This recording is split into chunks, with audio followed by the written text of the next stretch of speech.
जय श्री कृष्ण।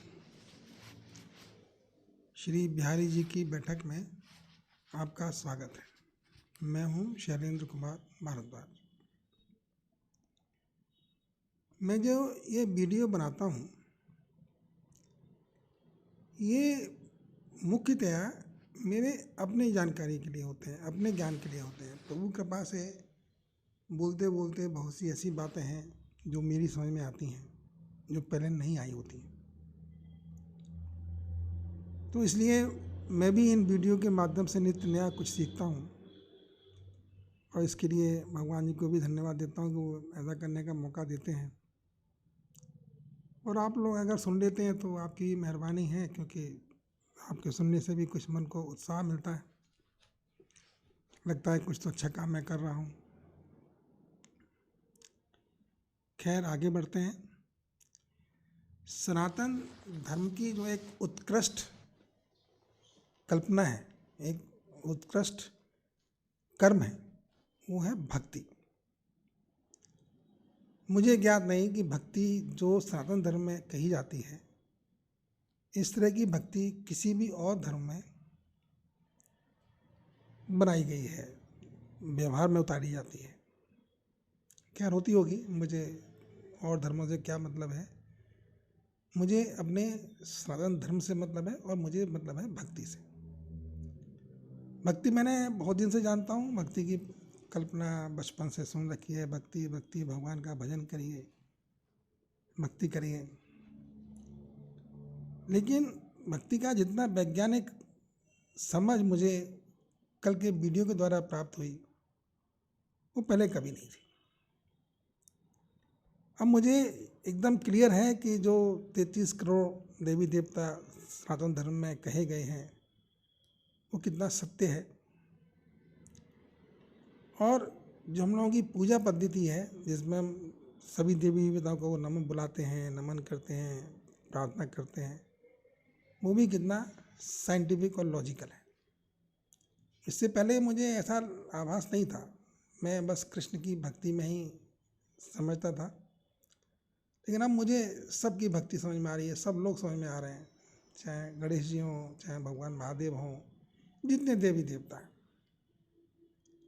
अब मुझे सब समझ में आ रहा है कि सब जागरूक हैं, सब हमेशा के लिए हैं, सब हैं। जिसको जो समझ में आता है वो उनकी भक्ति करता है, और ये उसके अपने कर्म फल हैं, उसके प्रारब्ध हैं कि वो किसकी भक्ति करता है। लेकिन मैं खुशकिस्मत हूँ, मुझे कृष्ण की भक्ति करने का ही अवसर मिला है। मुझे कृष्ण जी से ही परिचय कराया गया और मैं कृष्ण की भक्ति करता हूँ। एक और बात, जो कहना और व्यवहार में उतारने में थोड़ा अंतर होता है। क्या मैंने कहा था परसों के वीडियो में कि अभिमान और जो अहंकार है और भगवान जी का विपरीत, मतलब अपोजिट रिश्ता है। जहाँ भगवान जी हैं वहाँ अहंकार नहीं रहना चाहिए। फिर भी अहंकार है, आ ही जाता है। अहंकार का क्या है, हम तो इतने शक्तिशाली हैं नहीं। किसी ने दो पल तारीफ कर दी, अहंकार आ गया। कुछ अच्छी बात कर बैठे तो अहंकार आ गया। तो अहंकार तो रुकता नहीं है, और ये सब चीज़ के साथ लागू है। कोई भी कर्म ऐसा नहीं है जो आप कर रहे हो और आप ये कह सकते हो कि भाई ये कर्म मैं बिल्कुल सही तरीके से करूँगा। बुद्धि धोखा देती है, भ्रमित करती है। बुद्धि का भ्रम तुम अक्सर देख पाते हैं। याददाश्त धोखा दे जाती है, याद करने की चेष्टा करते हैं, समझ में नहीं आता। याद नाम भूल जाते हैं लोगों के, उसके जो हमें याद रखने चाहिए। तो देखिए, ना तो हम बुद्धि पर भरोसा कर सकते हैं, ना अपनी किसी शक्ति पर भरोसा कर सकते हैं। मेरा अब ये दृढ़ विश्वास है कि बुद्धि भी भ्रमित कर देती है, और अपने किसी भी गुण पे, किसी भी जो आपको प्राप्त है उस पर अहंकार करना सर्वथा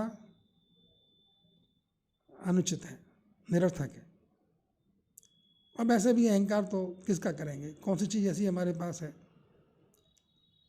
जो हम जिसका अहंकार करेंगे?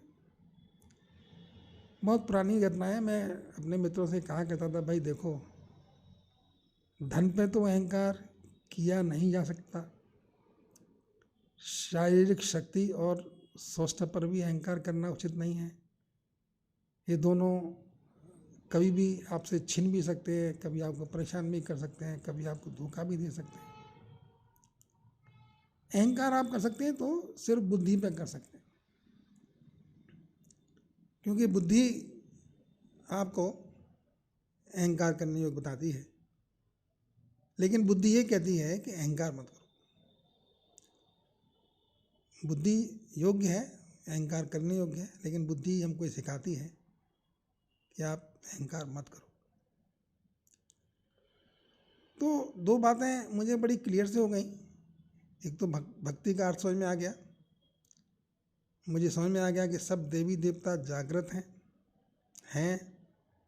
आप जिसकी पूजा करना चाहें, आप जिसका आशीर्वाद लेना चाहें वो ले सकते हैं।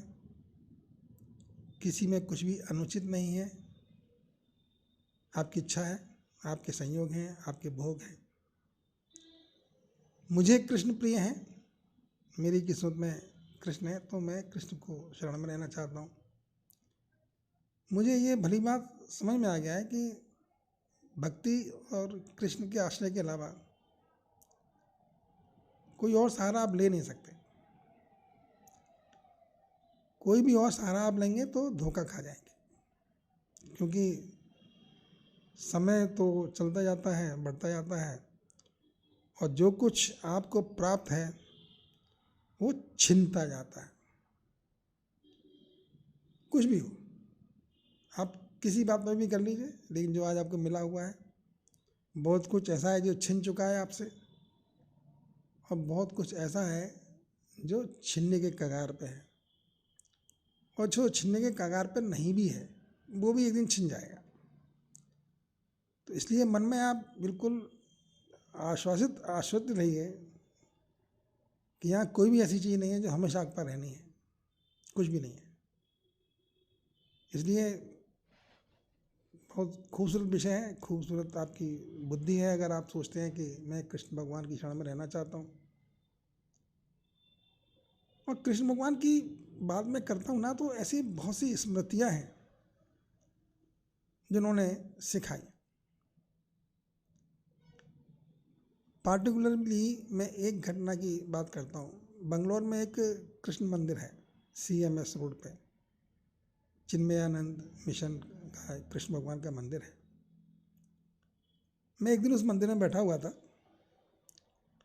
और उस मंदिर में भगवान कृष्ण की एक प्रतिमा है, जो सर्प था कालिया नाग, उसके फनों पे नृत्य करती हुई दिखाई दे रही है। मैं उनके उस स्वरूप को बहुत देर तक देखता रहा। कालिया नाग पे भगवान कृष्ण डांस कर रहे हैं, नृत्य कर रहे हैं, और उसके जो फन हैं कालिया नाग के, उन फलों को दमन कर रहे हैं। तब अंदर से कोई बोल उठा, मैं गुरुजी बोलता हूँ। बोले देखो ये कृष्ण है ना, वो ऐसे ही है। अगर आप अपने माइंड को, जो समझा रहा था मुझको, मेरे गुरु समझा रहे थे कि अगर तुम अपने माइंड की रचना को देखो तो माइंड की रचना कुछ कालिया नाग टाइप की है। नीचे से जो बैकबोन आती है शुरू होके पतली सी निकल के आती है, पूंछ की तरह से होती है वो नाग की, और ऊपर बढ़ते बढ़ते बिल्कुल आगे जाके उसकी जो शेप बन जाती है वो काली नाग के फन की तरह से शेप बन जाती है। और ये जो है आपके माइंड में हर समय किसी ना किसी बात का जहर आपके माइंड में उगलती रहती है। जहर मैं इसलिए बोल रहा हूँ कि जो आपके माइंड में उगला जाता है, जो बोला जाता है, वो यदा कदा ही आपके सुख के लिए होता है, अंततः वो आपको दुखी पहुँचाता है। जिनको हम विचार शब्द देते हैं, ये विचार तो मेरे माइंड में निकले हुए उस कालिया नाग के विष हैं, आते हैं, मन में घूम जाते हैं, मन को उद्वेलित कर देते हैं, परेशान कर देते हैं। और उसमें जब भगवान कृष्ण अपनी भक्त पे कृपा करते हैं, जब आपके साथ उनके आने का संयोग होता है, तो सबसे पहले वो आपके मस्तिष्क में जो ये विचार जनरेट करने की क्षमता है, जो नाग स्वरूपी है, उसको दमते हैं, उसको नत कर करके उसके फन को कुचल कुचल के वो कुछ इस तरह कर देते हैं कि आपके मन में कोई भी नकारात्मक भाव कभी ना आए। जब तक वो नकारात्मक भाव मीन्स जहर आपके मन में कभी ना आए। और वो ये क्रिया तब तक करते रहते हैं जब तक कि आपके मन में पूर्णतः जो विष निकला हुआ है, विष भ्रमण कर रहा है, वो नाग खत्म नहीं हो जाता। और जब नकारात्मक विचार खत्म हो जाएंगे तो फिर आनंद ही आएगा। नकारात्मक विचार में चिंता भी है, फिक्र भी है, कल क्या होगा इसका प्लानिंग भी है। लेकिन ठीक है, कल की कल देखेंगे। अभी तो मैं प्रसन्न हूँ। अभी मुझे समझ में आ रहा है कि जब प्रभु कृष्ण की कृपा होती है, प्रभु कृष्ण बोलते हैं, जब वो आपके मन को पे आपके मस्तिष्क में अपने नन्हे नन्हे चरण कमलों से प्रहार करते हैं, आपके उस अहंकार को, उस दम्भ को, जिसको आप काली नाग बोल सकते हैं, तो वो शांत हो जाता है, ठीक हो जाता है। तो ये प्रभु कृष्ण की बड़ी कृपा होती है। ये जो उपदेश मिलते हैं, जो दिशाएं मिलती हैं, जो विचार आते हैं, जो आपके मन को कुछ दे के जाते हैं, क्योंकि ये विचार कुछ दे के जाता है, लेके नहीं गया मेरे से। इसने मेरे से लिया कुछ नहीं, सिर्फ मुझे थमा दिया कि देखो, इसलिए कृष्ण भगवान का काली नाग का क्रिया है, लीला है। भगवान कृष्ण की हर लीला किसी न किसी प्रयोजन से है। हर लीला के पीछे एक प्रयोजन छिपा हुआ है। और काली नाग का जो मर्दन है वो भी सिर्फ ये दिखाता है कि भगवान श्री कृष्ण अपने भक्त के अंदर घुस के सबसे पहले उसके मस्तिष्क के उन अवयवों को ठीक करते हैं जहाँ से नकारात्मकता जनरेट होती है, जहाँ से बुरी विचार आते हैं, जहाँ से आदमी अपना ही खुद दुश्मन बन जाता है, ऐसी हरकतें करने बैठता है जो उसी के लिए नुकसानदायक होती हैं। तो सबसे पहला काम ये है, अगर आपका माइंड ठीक है, मस्तिष्क में कोई गलत विचार नहीं आ रहा है और अच्छे विचार आ रहे हैं, तो आपको ठीक ही ठीक होना है। तो भगवान कृष्ण का जो पहला अटैक है हमारे पर्सनैलिटी पे, अपने भक्त की पर्सनैलिटी पे, व्यक्तित्व पे, वो उसके मन पे ही अटैक करने का होता है। और भक्ति तो है, भगवान कृष्ण कोई अलग नहीं है, वो है, वो सदा है, वो कोई खत्म होने वाला है ही नहीं दुनिया में। अर्जुन से एक संवाद में कहते हैं, देखो मैं भी इस ज़मीन पर हजारों बार आ चुका हूँ, तुम भी आ चुके हो, अंतर यह है कि तुमको पता नहीं कि तुम कब आए और तुमने क्या किया, मुझे पता है।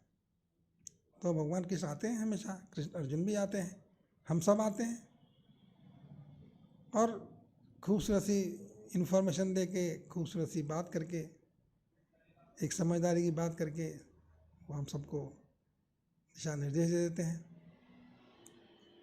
तो ये प्रभु की कृपा होती है।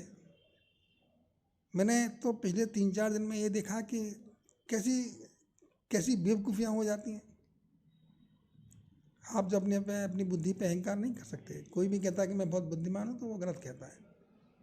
कर्म करते में आपको अपनी बुद्धि का इस्तेमाल करना चाहिए, तो सही बात है, लेकिन मन में नहीं बैठना चाहिए कि आप बुद्धिमान हैं, या आप बहुत अच्छे काम करने वाले हैं, या आप बहुत अच्छे हैं। ये सब मुझे लगता है कि ये निरर्थक है। इसलिए मेरी कितनी बात है कि सब कुछ, और वो हम कर्म अच्छे करें, ये भी बात है, क्योंकि हमारे कर्म हमको भी आनंद प्रदान करें और हमारे सहयोगियों को भी, जो भी हमारे संपर्क में है, उनके लिए भी आनंदित करने वाले हों। ये तभी संभव है जब भगवान श्री कृष्ण हम पर अनुग्रह करें, हम पर कृपा करें। मेरी प्रार्थना है कि वो इस समय आए, कुछ ऐसा बोलें जो सबको कल्याणकारी भी हो, अच्छा भी लगे। और उसका एक ही सेंटेंस है, कर्म करो, फल की चिंता मत करो। सिंपल लाइन, एक लाइन, तुम्हारा अधिकार सिर्फ कर्म करने में है, फल में नहीं। बहुत बड़ी बात है। जिसने जीवन में उतार लिया, उसके जीवन में कुछ और अफसोस करने के लिए नहीं बचेगा। अफसोस फिर उसको कभी ज़िंदगी में नहीं होने वाला है। फिर वो जो भी करेगा प्रसन्न रहेगा हमेशा। तो फिर हम विदा लेते हैं, कल फिर मिलेंगे भगवान की कृपा से। भगवान कृष्ण सब पे अनुग्रह करें, मुझ पर भी करें, आप पर भी करें। धन्यवाद।